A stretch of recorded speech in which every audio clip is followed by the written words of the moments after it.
The LCS has been suspended for 2 weeks. The 2023 summer split was due to begin tomorrow, but after players agreed to stage a walkout in protest of Riot's changing of North America's Tier 2 system, the league is off for the foreseeable future.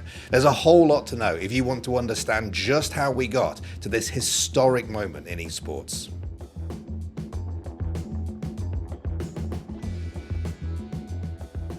Every split, Riot gives a start date for the LCS, and every split, the LCS starts on that date. But not this time. So how did we get here? Well, it all started a few weeks ago when Riot announced some major changes to the NA Challenger system, also known as the NaCl. The system has its roots in the 2018 franchising of the LCS. Before that, teams could be promoted from the Tier 2 North America Challenger Series into the LCS or demoted back down to it. Franchising changed all of that though. Orgs bought spots in the LCS and could no longer be demoted from it. After franchising, the Challenger Series was rebranded to the NA Academy League, featuring academy squads of the LCS teams. These teams will compete against each other in a regular league and, beginning last year, against amateur teams in the Proving Grounds tournament. The system was intended to create a healthy Tier 2 scene in North America that promoted talent development and gave more players a legitimate path to the pro level. Then, in November 2022, Riot replaced this structure with the North American Challengers League, which would feature a mix of fixed franchised academy teams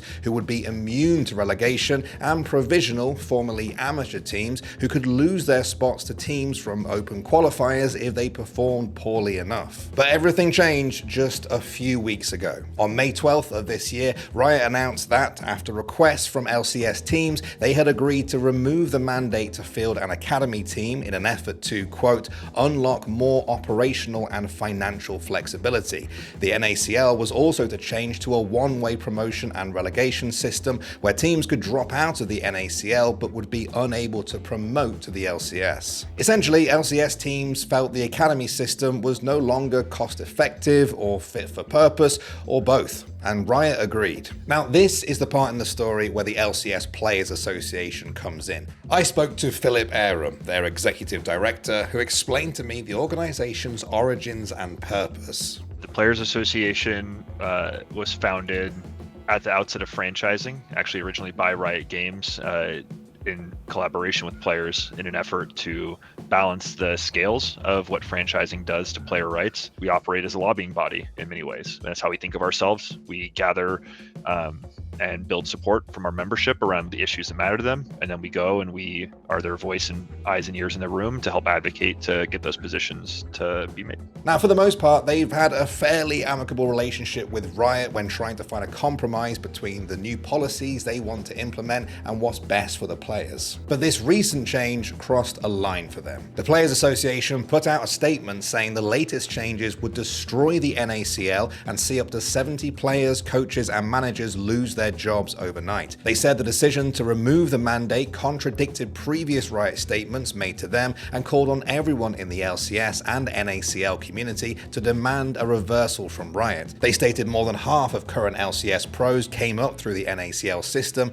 and it not only supports homegrown talent but creates financial savings for orgs. They directly called out the claim that the NaCl creates financial instability by stating that the average annual salary cost of an NaCl roster represents less than 17% of an average org's league-based salary costs. While many in the community sympathized with those comments from the Players Association, it seemed that many of the orgs did not. Over the next week, NaCl teams started dropping like flies. Over the next 6 days, Cloud9, NRG, Dignitas, and Golden Guardians all announced they would no longer be fielding an academy team in the NaCl. Although they'd not made a public announcement, the Players Association also added Immortals and TSM to that list. Team Liquid, EG, and FlyQuest were in the minority when announcing they would continue to field NaCl teams, but all three shared concerns that the NaCl in its current format is not fulfilling its core role as a sustainable path to the pro level for players and teams. The Players Association called out the 7 orgs who would be dropping their NaCl teams for not being able to spend the estimated 15 to 20% of the $3 million given to them by Riot to fund their Tier 2 rosters. Our stance is that this is table stakes. us. And for any team to come and say, we cannot afford to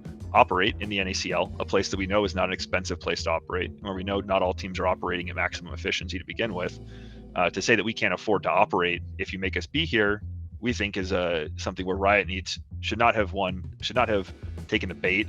They should say, well, we're giving you plenty of money. We know that you have enough funds from us alone to operate in both of these spaces, and you need to make better financial decisions rather than come to us and ask for bailout. The finger pointing within the community began. Some blamed the LCS orgs, others said that Riot facilitated all of this. But Philip told me that although he doesn't agree with the position of all these LCS teams, there's a deeper issue at the core of this. What really comes down to here is the fact that we were excluded. Our seat at the table was, effectively revoked. We were ignored and misled in the lead up. We did not believe that there was any consideration of a change happening this year, that only next year was on the table and in discussion, and that conversation was going to be ongoing one for months ahead. So to have the rug pulled on us, both I think spoke to a lack of respect for the player's voice and their importance at the table and having a seat there. And it also had direct harm to a lot of people. We've been dealing with the aftermath of this decision and the fact that it lacked, there was a lack of a plan or preparation. It truly was a rug pull and something very sudden, and our players felt the brunt of that. On May 23rd, journalist Mikhail Klementov reported that LCS players would be holding a vote on whether to stage a walkout in protest against the changes. This was made all the more pressing by the fact that the LCS was due to start in a little over a week on June 1st, and at least on paper, no players meant no LCS. The Players Association outlined their requests of Riot to avert a walkout, including promotion and relegation between the LCS and NaCl, committing $300,000 to NaCl teams every year, allowing LCS orgs to partner with affiliates for cost sharing, guaranteeing LCS minimum contracts for the following year for the 5 players that win LCS Summer, and instituting a 3/5 roster continuity rule to allow released NaCl rosters first priority in maintaining their slots if a team's majority continue to compete together. The community waited with bated breath to see if an 11th hour deal could be struck between the two parties, but Riot did not agree with the requests of them. On May 28th Pacific time, the Players Association announced the vote had overwhelmingly passed. They criticized Riot's lack of communication over their decision making and called upon them to avert the walkout by having an open and transparent discussion on the best futures for the LCS and NaCl.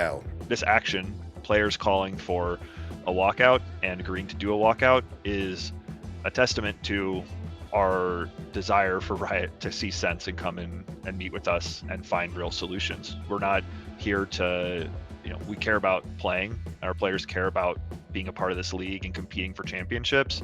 That's the last thing they want to do is walk out. But while support poured in from the community for these players that were seen to be standing up for themselves, Riot didn't budge. On Monday, a report from journalist Sander Hove, known as LCS Evie on Twitter, stated that Riot had granted teams permission to sign additional players post-roster lock. And later that night, Travis Gafford would report the level to which LCS player requirements had been dropped by Riot. I don't think this news has broken yet, but I've heard from multiple sources within an hour of the show starting that Riot is officially suspending the requirements to play in the LCS. So now you can be of any rank and you can play from anywhere. You can play from home even. That's right. This was Riot's attempt to circumvent the walkout by allowing LCS teams who are contractually obliged to field a team to temporarily use any player of any rank. They could even play remotely. That meant that technically any of you watching this suddenly became eligible to play in the LCS. But don't get too excited. If you know anything about strikes and labor disputes, you know that any workers, in this case the players, who choose to cross that picket line and fill those empty spots are known as scabs. The somewhat derogatory term is used to criticize people who are seen to be undermining the effectiveness of a strike and the bargaining power of a union, in this case the Players Association. And they responded by calling on want players to not agree to play for any LCS org as a replacement player, stating the walkout is for the benefit of all NA players and that crossing the picket line puts all players' futures at risk and undermines their negotiating power. They said there was only one solution: to meet with the players and agree to a plan that everyone can support. If the battle lines weren't already drawn, they certainly were now. Riot seemed determined to forge ahead with the planned LCS start date, despite the fact that over half of the pro players we're used to seeing playing every week could be replaced by random names or even LCS org staff members. There were even reports of LCS orgs approaching college teams in the hopes of filling the empty slots, with some team heads making it clear they would not be obliging with those requests. Just yesterday, Hunter Cook of Sports Business Journal reported that the Players Association had another meeting with Riot. And just after that, Riot finally spoke out, but it was not the walking back that some had hoped for. Far from it, in fact. The article by Global Head of League Esports Naz Alataha started with Riot proclaiming their support for the LCS and everyone who works in it. They expressed their desire to build a sustainable, economically viable, predictable league that supports a thriving ecosystem around it. They described how they want to create a similar Tier 2 ecosystem in North America as seen in the other major regions of Europe, China, and Korea. They announced they would be giving the NaCl's tournament operator, Rally Cry, a further $300,000 to operate the league in addition to their previously announced revenue share plans. But while this may sound somewhat conciliatory, there was an incoming bombshell. Riot conceded that their plan of removing player restrictions for LCS teams would not hold true to their values and desires to showcase the best competitive League of Legends, and had informed the Players Association that they would be delaying the LCS season for the next 2 weeks. They noted that they hope this 2-week period will give everyone at the table time for productive dialogue. But if the promise of time and open dialogue was the carrot, next came the stick. Riot declared that any delay beyond the 2 weeks would make it nearly impossible to run a legitimate competition, and they would be prepared to cancel the entire LCS summer season. They said if this were to happen, LCS teams would also be eliminated from qualifying for Worlds 2023. The rest of the article was dedicated to responding to the requests from the Players Association. In a nutshell, they said the Valorant-style promotion and relegation model would be unfair to the LCS teams who paid $10 million for their league spot, that expanding the pool of teams by allowing promotion to the LCS would dilute the 50% revenue that current LCS orgs receive, that the $300K revenue pool for NaCl player salaries is unsustainable and unnecessary, and that they already allow LCS orgs to partner with affiliates. And it's not just Riot who are picking holes with these requests. Some in the community aren't entirely convinced that what the Players Association is asking for is fair, even calling the request ridiculous, or in the case of Tyler 1, calling out the entire walkout. So if you're not taking players from Academy anyway, you might as well just stop paying for it. So I feel like